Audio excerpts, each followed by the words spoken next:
if I manage to not pay, well, then we have more profit. They're using every type of technology not for the good of the future protection, but for, I don't know, trying to not process a claim. The end consumer cannot fight with the insurance company. He doesn't have a lawyer. He doesn't know how to read the legal documents. He will never win if the insurance company decides, okay, we're not going to pay this claim.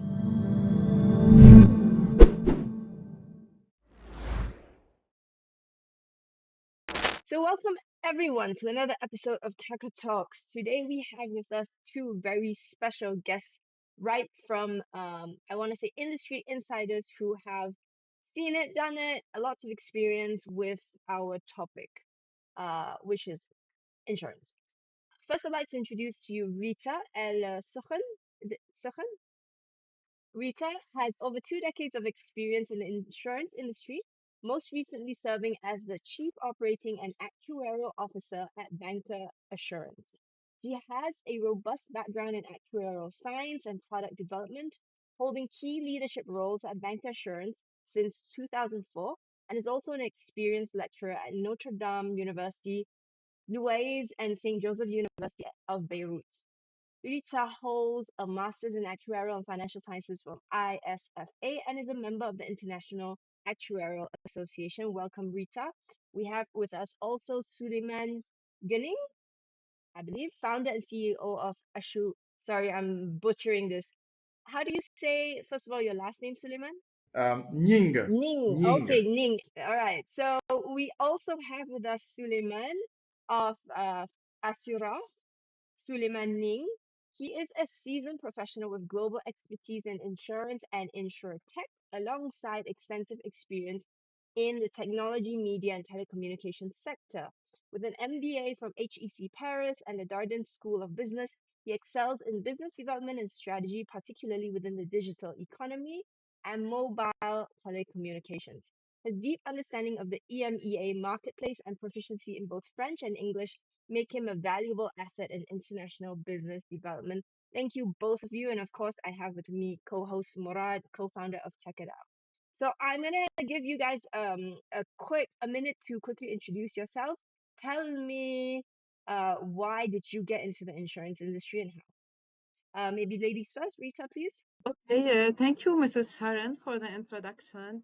First, I would like to thank your team for giving me today the opportunity to participate in this interesting podcast, especially on a very important topic of claims handling, which is one of the main departments I have been managing at the company for many years.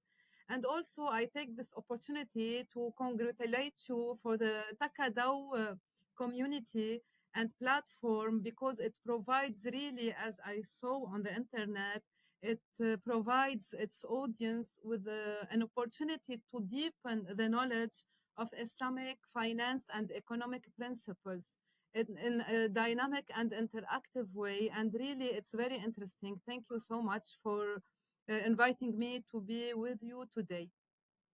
So, as you mentioned, I am the chief operating officer at one of the big insurance companies in Lebanon.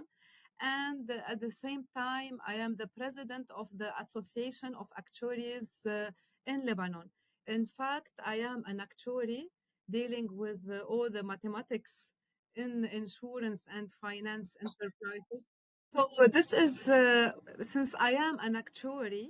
Uh, I decided to join the insurance sector, especially that actuaries usually have big opportunity of growing in this industry, and they have a deep work in the all lines of business in insurance. And my company also gave me the opportunity to build an actuarial department within the company, and at the same time being the president of actuaries in Lebanon, I have lots of contact with the regulator, with the other companies, with the main stakeholders on the market, which gave me really the knowledge about the claims process and all the challenges we are facing nowadays in this topic. and I will be pleased to talk about that more in more details later on. Thank you. Thank you so much, Miss Rita.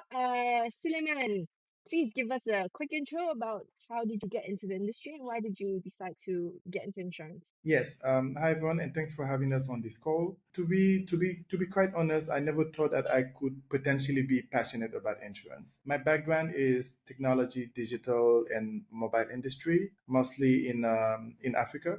And through discussions with various industries and sectors in the economic environment, I've gotten to discuss with people from the insurance industry, and then really realize the protection gap that there is. The protection gap that there is, I mean, specifically for emerging markets and already vulnerable population and businesses. And I was even more intrigued by this protection gap, knowing that now technology is a real enabler. I could not understand the gap between some protection tools, as in insurance being readily available, as in technically and through insurance companies, and those products not being available practically to the population and to small and medium businesses. And on top of the protection gap itself, I felt that it was necessary to bring technology in the mix to allow customized product and have them available to people on a daily basis, because it's really crucial to our economies to emerge. So that's how I got into insurance. And fast forward 5 years into it, yeah, I'm quite passionate about it. And I do believe that insurance is a very great foundation of any economy. And that's what I'm trying to pursue too as Amazing. well. So I hear from our speakers today, a mission-driven crowd here. We have a pool of mission-driven speakers, and a lot of us got into insurance with the idea of helping people. But I also happen to know that insurance as a system is very broken. And one of the pieces that people complain the most about, or that consumers primarily, the main way in which they engage with insurance companies is through the claim process, right? And this is almost always the main complaint for consumers is when they engage with insurance companies through the claim process, it doesn't go well. There's so much grief there. Now, I refer to an article in The Guardian, and they were talking about a consumer advocates group that was calling for regulators to really clamp down on how companies are doing claims. All right. Now, this is an article that came out a little over a month ago, but again, it's not something that is rare. Almost every country in the world, so The Guardian is based in the UK, and so you have this consumer group called which is based in the UK. But almost every country in the world has some kind of consumer group that is trying to advocate for consumers vis-a-vis claims and insurance, right? So some of the complaints that were mentioned in this article was um, customers said they felt they were being harassed for information that was very hard for them to find, right? So they couldn't provide the information, and the insurance company kept insisting, on things that were difficult to get. Customers said there was no follow up, so they had to call. So one of the things they said was they have to, on average, call the company 12 times in order to make a claim. Plus, then they don't know what happens after they make the claim. Then some of the customers say, well, because it takes so long that one person actually got asthma because she was living in a mold-ridden home, while trying to make the claim, etc. So all of these complaints are coming out, and I really wanted that to be the basis of our conversation. Now, I think it we should start with what is really the objective of having a claims process at all in insurance. Rita or Suleiman, what are your thoughts? Yeah. So, first, I would like to say very quickly what is an insurance contract? In fact, it is an agreement, an arrangement between an insured, a person, a member, and the company, the enterprise.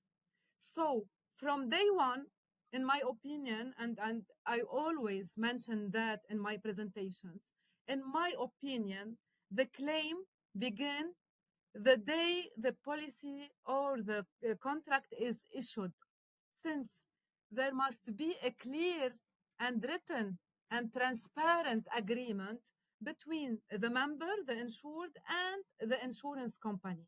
So, if the insurance company is transparent with all the conditions and is here to support the insured with, which is not expert in insurance. In fact, as you already mentioned, insurance is a very complicated topic. So for the person who is buying the contract, it's not easy to read and really understand all clauses in a concise manner. So here the role of the enterprise and the seller of the product to be very transparent and clear with the insured by explaining what are the coverages and what are the challenges that the member can face while having a claim. At the same time, the member must also be honest and transparent by declaring the situation, his, if it's a life insurance or takaful contract, or if it's a non-life insurance contract, he must give the company, the insurance company, the real and the precise information about the coverage. So if from day one, while issuing the contract, the relation is transparent, I think that later on, handling the claim will be much easier.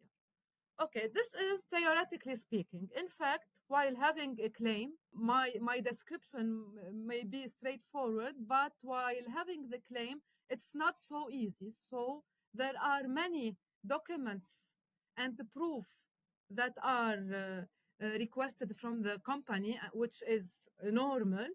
And at the same time, it's not always easy for the member or the insured to have all the proof requested. Here, also, the relationship between both must be also transparent and with a real will in order to have a solution for the claim, not to try not covering the claim. So it's normal that the company be very, very specific in the documents it's requiring in order to cover the claim, because also for big claims, let me say that we have also reinsurers, international reinsurer that are covering the claim. So we must make sure that we are not having some fraud or misunderstanding or anti-selection. And at the same time, we have also to assist the member to have the needed document without having much more, as you already said 10 times, contacts in order to have the needed information. So in my opinion, transparency is key from both parties. This is the first step. The second step, now we are living in a world where artificial intelligence and automated processes are here to help us fasten such procedures. So I think that every company have also to install an automated system in order to have a fast treatment of the document. So to make it short, in a nutshell, the transparent relationship between both parties is a key, and an automated and updated system also help us to fasten the process. Thank you, Suleiman. Yeah, thank you very much. I think Rita pretty much covered it all. The very principle of insurance is to cover through a payment when a risk that is covered is occurring. That's the very principle of it. That's why usually I say to some of my clients that I really feel the responsibility once the policy is signed, because that's pretty much when our job starts. And the very moment of truth is when a claim happens or when a risk that is covered happens. And I agree as well with Rita saying that transparency is very critical and on both ways. From the company and the carrier, I think it will require to be very clear in plain words. I know insurance is technical, but there is a large amount of effort in simplifying the legalese, the insider jargon, so that people understand exactly what they're covered for. And as well, I understand that transparency is due from the policyholder. in the declaration, when the policy is put in place, but also in scrutinizing the policy itself. I really commend people and policyholders that ask questions, because then I am sure that we are in full understanding of what the coverage is. Because I usually say that the claim or any claim issue or argument start at the policy issuance, because people can think that they are covered for things that they are not covered for, and that's where the things start.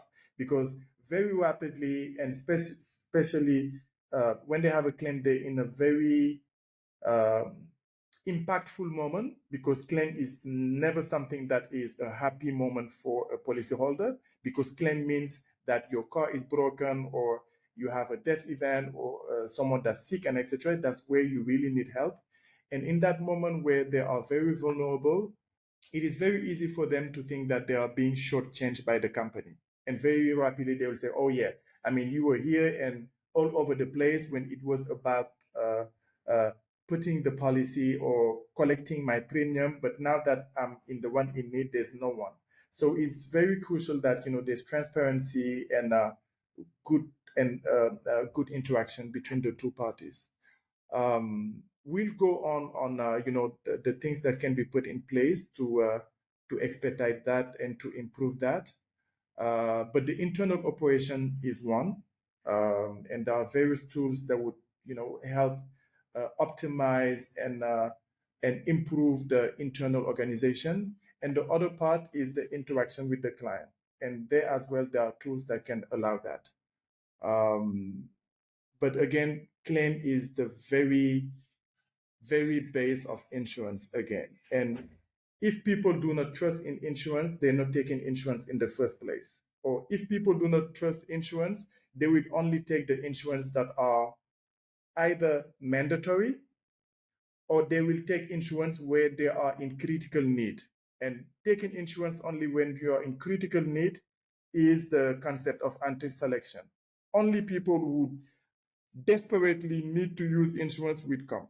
So claim is at the core of insurance, and it is very critical that the insurance industry sort this out, because only when people believe in claim being properly handled, they will come and have insurance as a core aspect of their daily lives. Thank you, Murad. Yeah, I mean, first of all, thank you, Rita and Suleiman, for this great, insight. It's really interesting that we're talking about claim, because, from the part of the insurance side, and as Suleiman was mentioning, it's really when you are in trouble that really things happen. Thanks God, most of the time, things go through, and you don't have to process a claim, and then you pay your insurance and you move on, and you continue to pay your insurance until claim happen. But we're talking about technology and how to improve definitely the claim processing, and how to improve the customer feedback. What really struck me for the industry, we've seen airline being rated. We see the like of Airbnb product, or Uber. I can drive, get my drivers, and be happy, not happy, and have an instant complaint if I didn't have the right service. Likewise, when I use booking.com or Airbnb. But when it comes to the insurance, is totally opaque. And the thing is, as Suleiman was mentioning, is like you will go and try to get an insurance only when you're forced to. And that's what's happening. I'm forced by law to have an insurance with my car, and so on and so forth. And but this has kind of built up a very bad resentment into the layman, the community. And of course, when you look at our region, we are mostly speaking about B2B, like an insurance for businesses. We are not even yet scratching the surface into the individual or personal insurance for our region, because obviously the big boys, they don't see us as relevant yet. It's too expensive to deploy a contract. imagine that, let alone doing a claim on this contract. So it's already like a big challenge. How many resources you would need to verify that such event happened, and so on and so forth. So we don't yet qualified in greater Middle East region, Africa, and even Southeast Asia region in terms of independent or small, insurance contract. Now going back to my philosophy is like, we see technology that improve the big boys, but not yet the individual. So if I have a claim and I have a bot, I have to talk to a bot or like an AI things, trust me, I'll be depressed. I'm like, what's going on? So they're removing the human element when you need it the most. That's one thing. At least in my own belief, you can remove the human element if you give me access to a very clear documents or processing claim that shows me what's going on in my claim. So I don't mind dealing with a website I open and I see the process, boom boom, like in a blockchain way, transparent way, that things are happening. But if I just have to deal with an AI or bot or like wait for hours to get somebody on the call and so on and so forth, this is not the right way to do. In my own opinion, if the insurance industry is really up to the game to make their name better, is to take care of the claim process and to stop looking at us versus them, and I'm not yet going into the details of the contract, but really it's really at one point the profit that they are making and the little guy that are not getting paid even though they have a legitimate claim, it's becoming like the news every day. And you see, like Sharon was mentioning, a class action of small guys getting together to get things done. We're not talking about something that is, did you really report it right? Did you make everything fine? Yes. If you are scammers, if you somebody try to surf, the industry to make you pay for things that should not be paid. We're talking about legitimate claims that are not processed and not paid, or using the misery that you're in order to give you a discount for whatever you need to get the deal done. That's the worst time. You kind of and the claim operator, whatever, they will go and negotiate, settle, because they know you're burned out. They know that you have no other choice and you're willing to be quiet, not go after them, writing a non-disclosure and everything, and take the little they want to give you. And you have millions of people who are in that kind of case. This is enough, in my own belief. We need things to be more transparent. We need to see what's going on. If they want to really play the game, go on chain, show us what you're doing. That's one way to say, hey, we're doing claim the right way. I mean, that's my own opinion. I don't know. I want to throw something out there. So we all agree to a large extent that there needs to be changes, right? So we talked about transparency. We talked about, insurance is a complicated product, etc., etc. But I think one of the fundamental problems is that there is misaligned interests. So to Murad's point, insurance company, when they have to pay a claim, that comes out of the profit, bottom line, right? Obviously, when the customer needs help, he really wants that claim paid because that's, again, in this time of misery. So there's misaligned interest here. So this is exactly where people start to feel like, oh, there's injustice. How about if we were to outsource this claims process? And to instead, because today what it is the claims is adjudicated by the insurance company itself, which is to say the insurance company has all the power, right? They don't get to decide if they pay or they don't pay, and they can say yes, there's some we have a contract, etc. But then the end consumer cannot fight with the insurance company. He doesn't have a lawyer.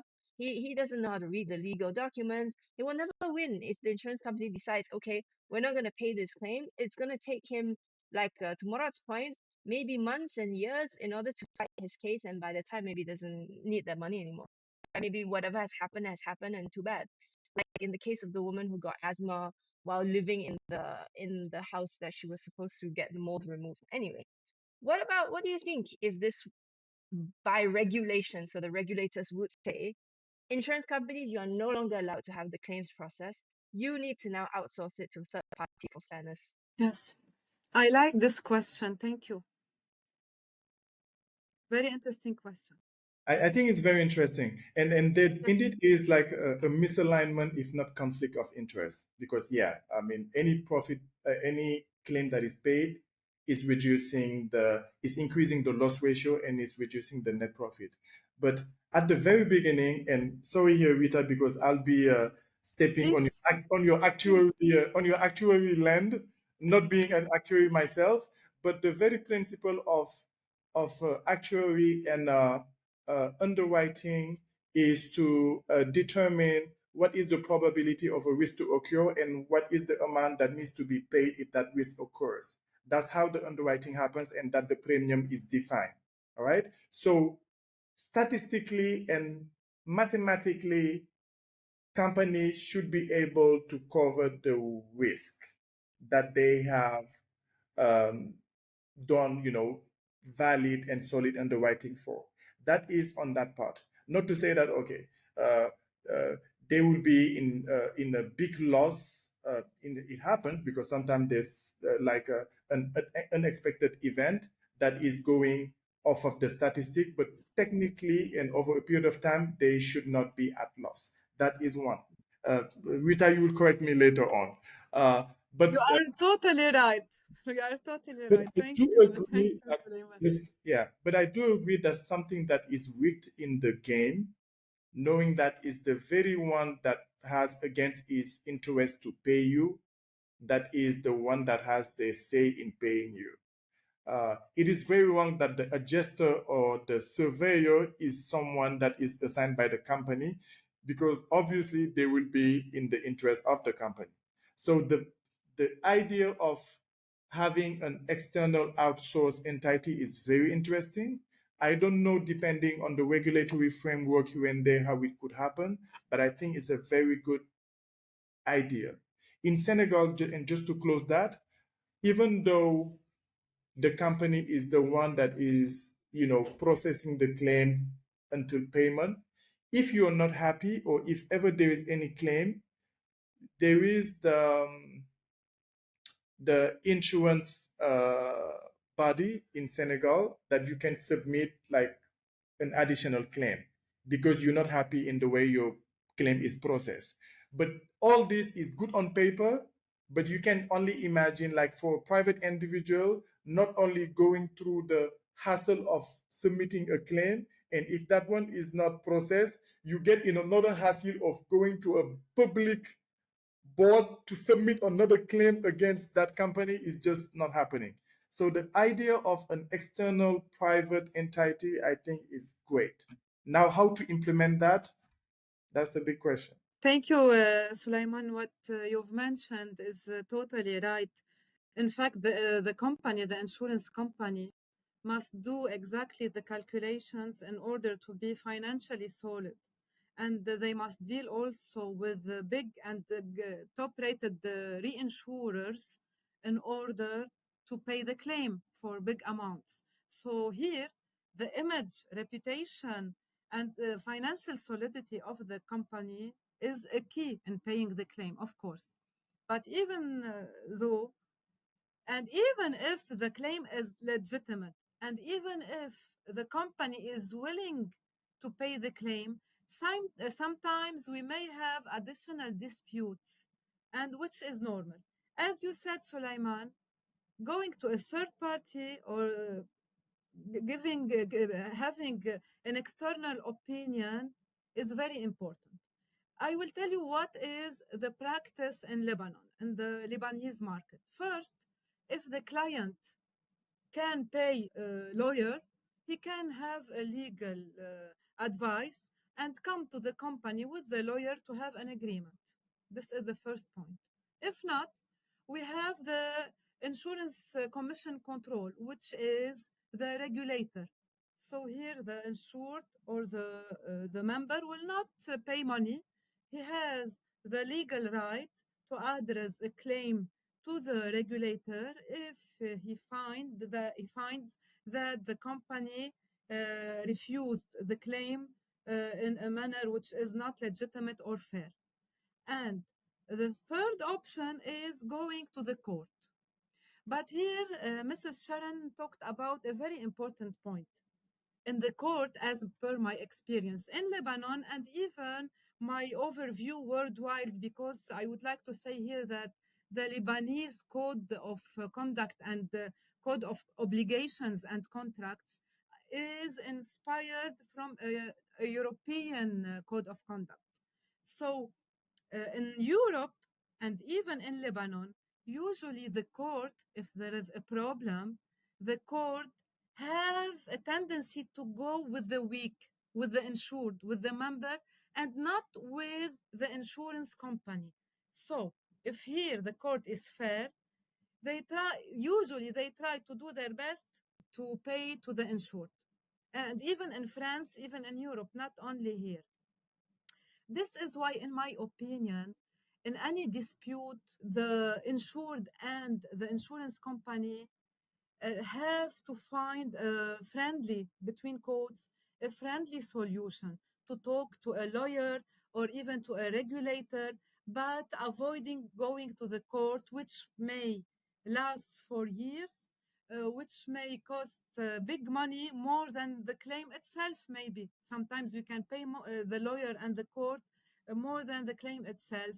So here in the market, 99% of the situation or of the cases are resolved in a friendly manner in order not to have long processes for many years and to pay a big amount of fees.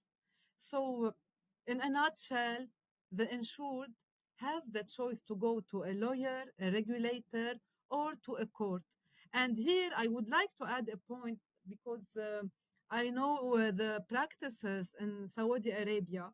And here in the region, it's good to tell you that we take your regulator as a references in our discussions because SAMA in Saudi Arabia is a very ethical and high level regulator. So in my opinion, the insured have choices in order to get his claim if it's fair and legitimate. To go back on the SAMA, for sure, because the model of inspiring model when it comes to insurance is focused on takaful insurance, which is Islamic insurance, community-based insurance, and so on. And they try to push for a fairer system. But unfortunately, as you know, we borrow so much from the Western culture in terms of insurance, and the big players are dominating the world insurance game, and it's becoming even like almost oligopoly or very short amount of people owning all the reinsurance and insurance. And when they enter country, they come usually with with a lot of restriction and a lot of hesitation. Else you have no insurance infrastructure being in place in local market. But yes, for sure, since Sama borrow a lot from the takaful concept, they try to be as in favor of paying claims and making sure that the little guys is getting help, but doesn't make the global players happy, and that's why it's very tough competitive insurance business in Saudi Arabia. The big guys say we're not making maybe enough profit as we should do in other places. So Interesting. this is, yeah, it's really the insurance actually they It's again, good to know. It's good to yeah, know. they're having hard time, and of course the government here, Saudi Arabia, is making things easier to welcoming concept and welcoming players to make it happen. Having said that, again, we go back to the claim situation where things are difficult. You mentioned a story of people going to court. As the small guy, does he really have time to go about that?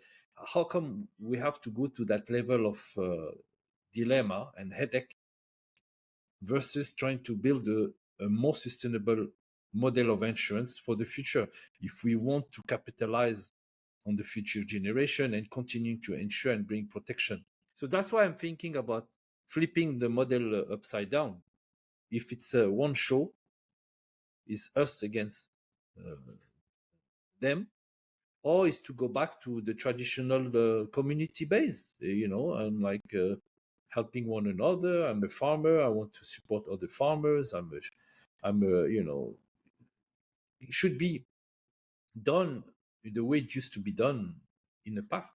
And by the way, in Saudi Arabia, there's a lot of large community of member by tribe who they have their own local insurance, like a mutual type. So it's all done by tribe membership, where they support one another still today, still alive today. This tradition has never gone away. So when a member of the community is down or something like that, he has an issue, the community of the tribe member community, they come and they support the member. And I think the same happened in many countries in Africa. Suleiman, in Mali, you will see that, in Chad, in where you have strong tribe and support community where members put money. I was traveling with a guy in France in the airplane, and he was a young boy who lost his father, and his father was managing a fund.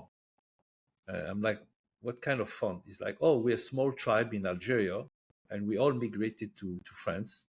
And when we pass away, we decided to send back the body to Algeria, and there's a cost for that. And they're like, how do we go? How did they go about that? So the first members of the community starting putting $10 or €10 for each members if such a case happened. I'm like, okay, that's perfect. So, now you have a large community. You're the third generation of Algerian from the same tribe doing that. You say, but we're having headache now because the culture, the community is growing, but they're not aligning on all the rules and the contract, to cover. And some of them become young and they don't want the support anymore, because when you turn 21, you're supposed to contribute, and it's like, I have a WhatsApp group and I'm having headache, and I don't think I can live up to my father's legacy to continue what he has been doing.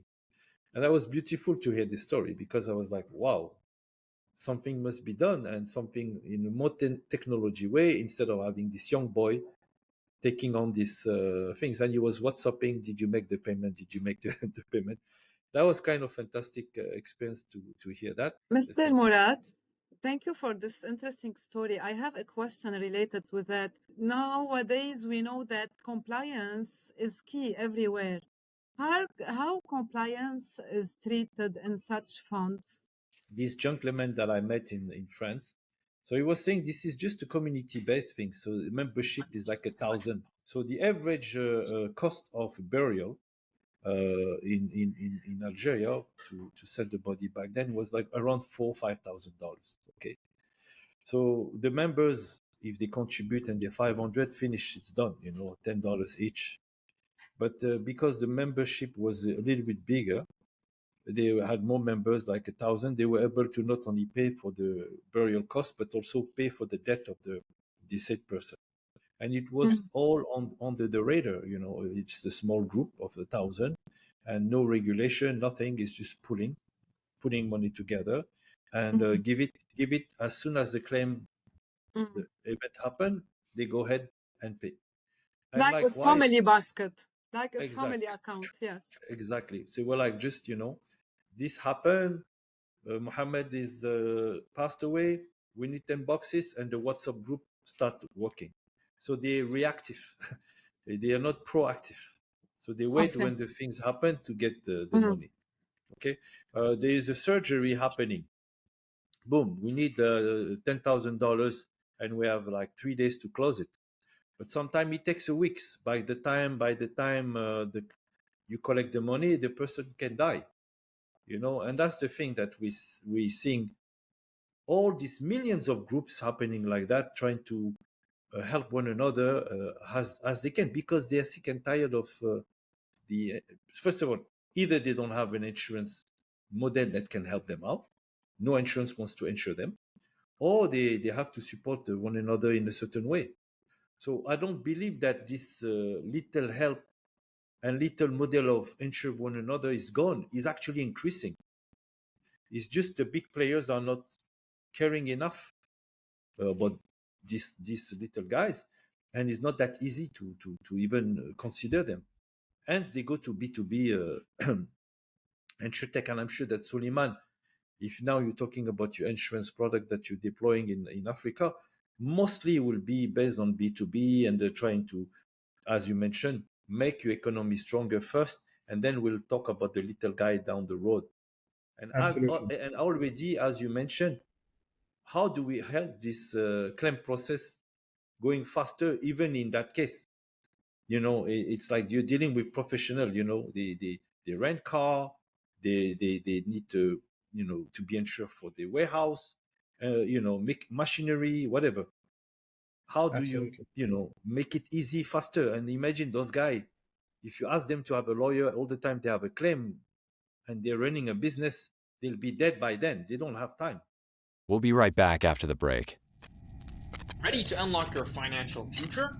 Join the Taka Token airdrop and get rewarded. Sign up on Galaxy, complete missions, and earn points. Points convert to Taka tokens in 2025. Don't miss out. Join the airdrop today. Absolutely. And it's very interesting, the story that you have on community-based insurance alternatives. And I'll just touch on like a story that I've heard at the very origination of insurance.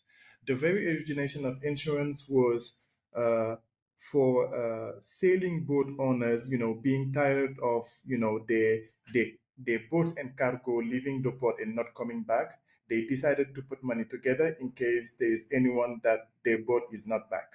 That's basically that.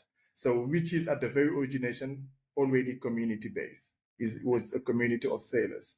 I mean, that's probably somewhere in the UK, very very long time ago, or somewhere in Europe.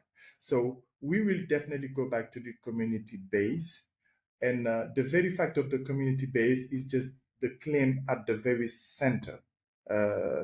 It's to ensure, I mean, to not only have trust within the community, but also ensure that if there's a claim, a legit claim, that claim is processed very fast and easily. And there's a large demand, especially for private individuals, and in some countries. It is true that adding the religious layer to people that don't want to have insurance because they don't feel they don't think or feel that insurance is halal in the first place. So adding the fact that they feel like traditional insurance is not halal, this community based thing, is yes an answer. And again, the claim process and the transparency of the claim process and the trust all through, to me, is important.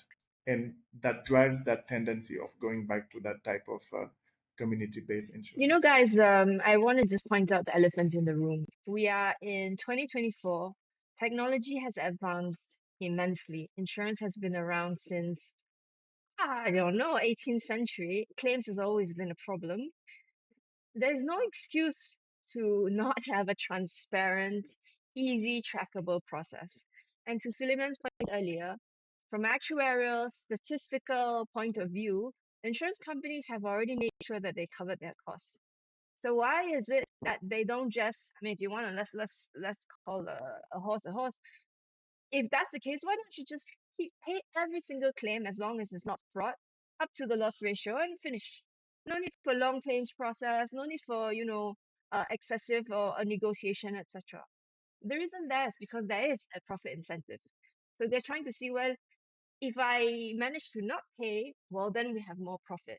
And this is problematic. Not to mention, when we talk about transparency, uh, insurance companies are the exact opposite of transparent, right? The entire process is confusing. Nobody even to a large extent, the set of documents that are being asked for varies from case to case. The whole thing is opaque. And don't tell me it cannot, there are issues, whatever. We don't have the technology for. We absolutely have the technology. But the problem is nobody really wants to do it. And I asked the question, I was like, look, why don't we outsource this? And there's a little bit of hesitation. The insurance companies will never go for this because they are losing control, right? And then now suddenly they're like, well, maybe I will have to pay even if times are tough or whatever and I cannot bear to pay it. So the whole thing has to be rethought of. And I tell you actually what we're doing at Takadao. So Morad alluded to community insurance, but let's talk about claims now. The way that we do claims is the community themselves are actually adjudicating the claims on behalf of the community. And it's done on the blockchain, so it's fully transparent, of course, with privacy protected. The individual is not known. It's a double blind process. So it's the verifier who's participating in the program. So you have 12 different people who are verifying each claim. Each one does one piece of the work, right? Because it's at the end of the day documents, it's a little phone calls here and there, and that's about it. And these 12 people all come together and they have to agree that, okay, I have verified this document and yes, it's authentic. And that's all it takes. Then all of this information gets processed. The claim is either denied or rejected and is put on chain, right? So all of who said yes, who said no to which document is all on chain. And this is transparency. What are your thoughts there? Can the insurance company or can the insurance industry move forward and embrace the technology that we've had for the last, I don't know how many years? At least, Web 2 technologies, but Web 3 technologies at least 10 years, 15 years old. Can they actually move forward and then let's really do insurance properly? Or do they want to? Rita, or Yeah. Yes, thank you. Here, I would like to talk as an actuary. Of course, an insurance company must do the good exercise to calculate the premium to be paid by the insured in order to cover him while having a claim. And it's based on probability. And even like Takaful, the insurance system worldwide, like Takaful, it's based on mutualization. Mutualization. Not all people paying in this basket, let me consider the insurance company a basket where all we have to pay a premium, and once we have a claim, we use this basket. But it's based on probability that, let me take an example for life insurance, for example. I can take a certain probability that an insured will be dead at age 50. But if the insured does not declare at the moment of policy issuance his right medical condition, he may die at age 40 for a certain reason, being having diabetes, having a cancer. So here the role of the company, if the insured is sick or have medical issues, to cover him, but by calculating an over premium, by taking the adequate premium relating to its sickness. This is why, while having the claim, if the insured by error didn't declare his situation while issuing the claim, and he has a good intention, we pay the claim. But if let me say, if he has cancer and didn't declare it, I cannot pay it while having the claim, even if I have the money, because here I have the legal aspect, the compliance aspect, the ethical aspect. So transparency, I'm not defending the insured, of course. The insured is weak, the company have big amount of money. But I'm trying to say that it's a win-win situation. Transparency is mutual among both parties. So I cannot pay everyone No, on even that if level, he didn't on declare that the situation. on that level, we're clear. If you miss, represent, or if you miss update your data, it's fine. Yeah. But we want to tackle issue when everything is clear, nothing is wrong. For Yes. example, Yes. so what I'm saying today in the use of technology, for example, you see insurance even using social media, to find out if you were at a club smoking a cigarette or next to people smoking cigarette, and say, oh, you were not a smoker, but you might have been exposed to secondhand smoking. Now, I can disqualify your claim just because they see you. Yes. They're using every type of technology, not for the good of the future protection, but for, I don't know, trying to not process a claim. And Suleiman, you will Yes. agree with me, that's what the technology is used for, to help the big guys to maximize the profit, not the other way around. And I was talking to a lot of friends of mine who are building solution, AI, blockchain, whatever solution for the industry, but not in favor of the small guy, in favor of the big guys. They say, we can help you, quote unquote, reduce you claim with the good claim, quote unquote. And to Mr. Murad, you are right. Do you think that social media can help also the insured? Because now also the big players also are interested by their reputation or image. So also the member, if he write a review or he will address the public about the claim or the mishonesty of the company, he may also win in this case in social media.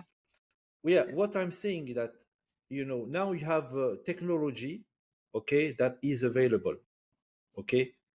The people who are building this technology, they need to get paid themselves. So it's not the end users who's going to come and say, I'm going to, crowd pool and help you build the technology that will protect us. The layman, they are creating product that big guys want to buy. And unfortunately, is a chicken and egg situation, is a problem. You cannot build the solution for people that don't want. If I build now the solution that will make a technology solution that will make the small guys a winner, I will not make money.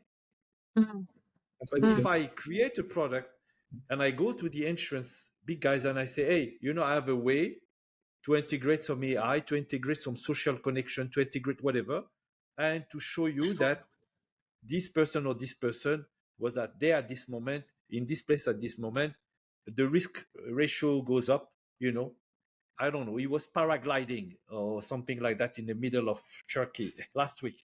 Wow. And then it's a one-on-one situation. The insurance will come say, hey, you risk ratio is like going like to the roof. What's going on with you? What I'm saying, there's a big problem here from day one, where we build technology to satisfy the big guys, not the small guys. And I don't see a bright future for the industry to step up and be more willing to pay claim. They will actually, with the rise of technology, they will manage to pay less claim and validate those claims through technology. Yeah. That's my point. Yeah, Rita, very rapidly. Yeah, I do agree that sometimes, I mean, not just the industry, even the airlines, and I do that as well.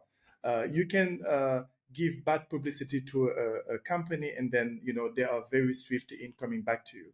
But insurance and claim, sometimes it can be quite confidential. It's not everything that you can disclose, in the open on social media. That is just something to caveat, maybe what you just mentioned. Exactly. Yeah. And to come back on one Murat say, I also have another example. I think that was in the US for like one of the insurtechs. And when submitting a claim, they ask you to submit a video. And they had technology to determine out of your facial features if you are lying or not. I mean, that was really extreme. I mean, they just pulled that out, obviously, because some of the aspects are maybe not legal or have no legal base, and sometimes even discriminatory, because not everyone has the same face, not everyone has, what I mean. So yeah. But coming back on the claim, I think there are three things that we really need to look into. The first one is the regulation, because insurance is very highly regulated, and only regulated things can be allowed. For example, in our region, it is still mandatory to have physical document of your claim. It is still not allowed to pay a claim electronically. So they need to have a register and have you come into the company and sign the register and get your check.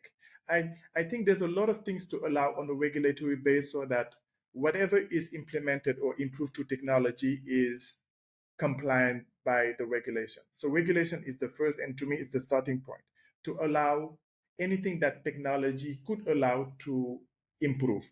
The second thing is execution. And execution is to ensure that everything that's organization processes and tools internally of the company allows not only to have computerized database information, KYC, and everything about the policy, and about the policyholder as well.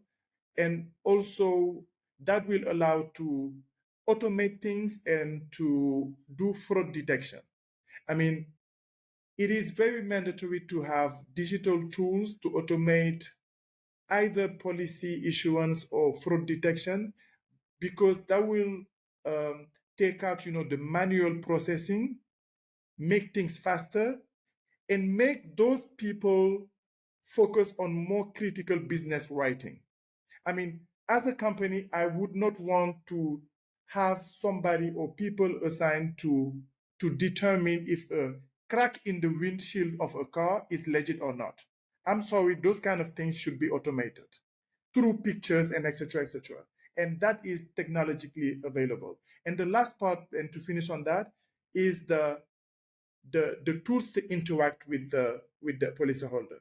So regulation, internal organization process and tools, and then how to communicate with that policyholder to make it easier, to understand, to make it easier to check the policy, to make it easier to submit a claim, to make it easy to follow up on a claim. Because to be forced to call 12 times the company is not normal. And here I have some clients that will say, no, I'm not submitting a claim because it's a waste of time.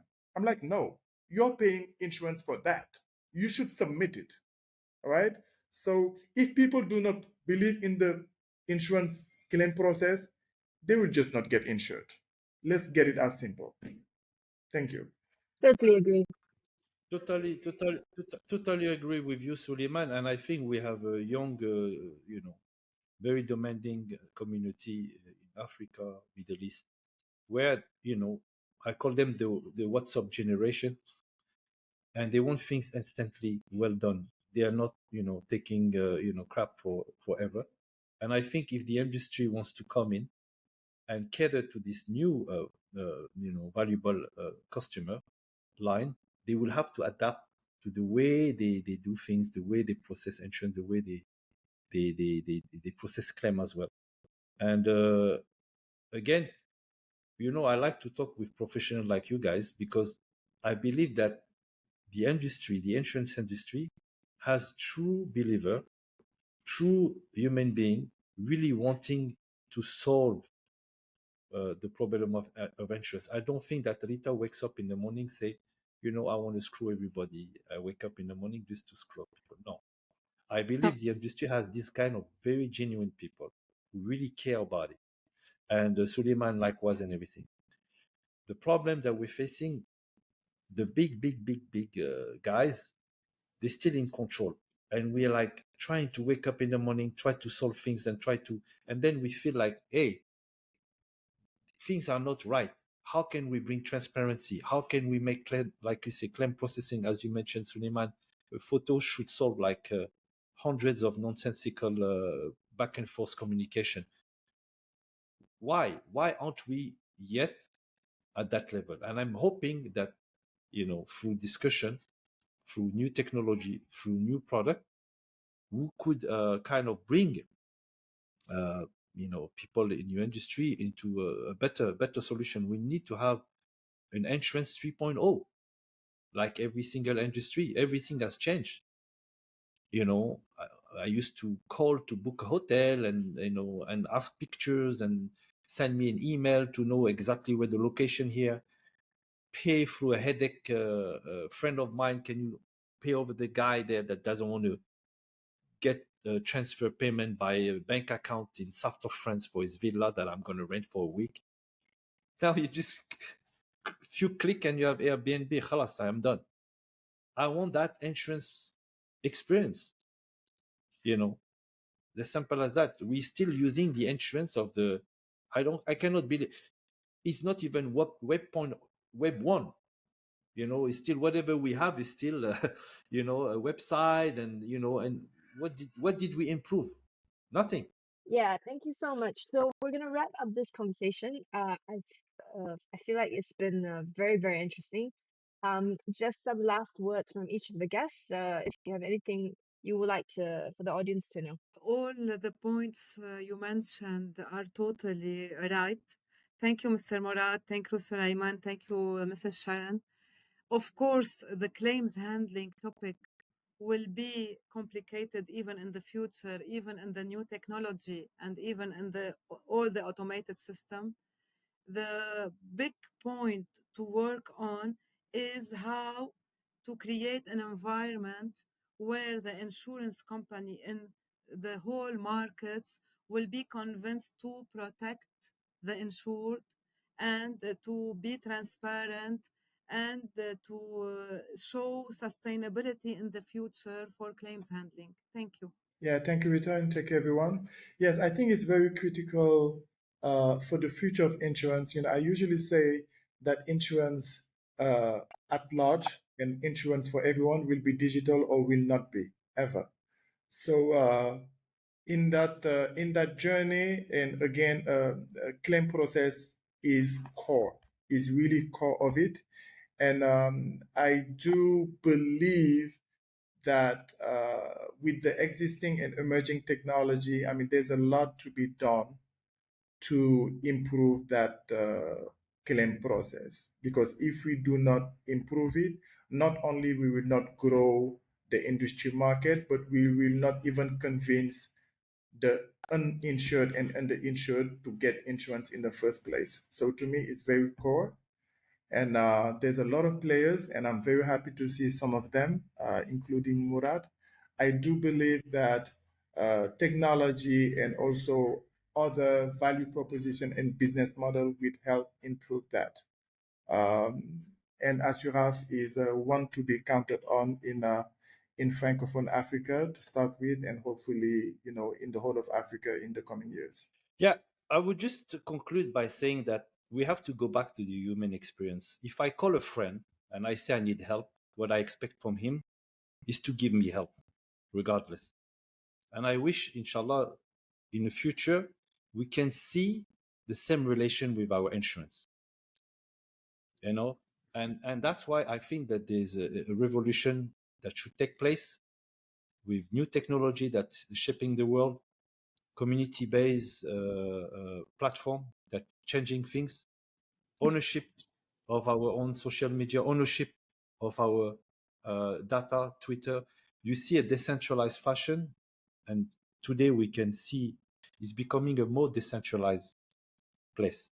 Absolutely. And I think this power of this decentralized network will enable people to come together and to find solutions and to reinvent things. And I think we are at a turning point that insurance will have to be disturbed. You know, they will have to innovate or die. Absolutely. Simple as that. And especially with the fast growing population in Africa, global South, again, they won't think that solve their problem. They are sick and tired of it. They don't want to sit on the side anymore. They want to have ownership. They want to be part of that economy. And for me, I believe that Africa, Middle East is the youngest population in the world, fastest, youngest, dynamic population, and is the future of the what's going to happen next. So if our generation in that region build up new innovative product, the Europeans are going to use our product. The Americans are going to use our product, not the other way around. And that's why I'm very bullish about our region and the future of what has to come. And Inshallah. Thank you so much, everyone, for this fruitful conversation. I do invite you guys to check out what we're doing at Tekadao. to learn about our actual decentralized claims process, where we're getting other people to do the claims and to take the profit incentive out of the picture. Thank you so much.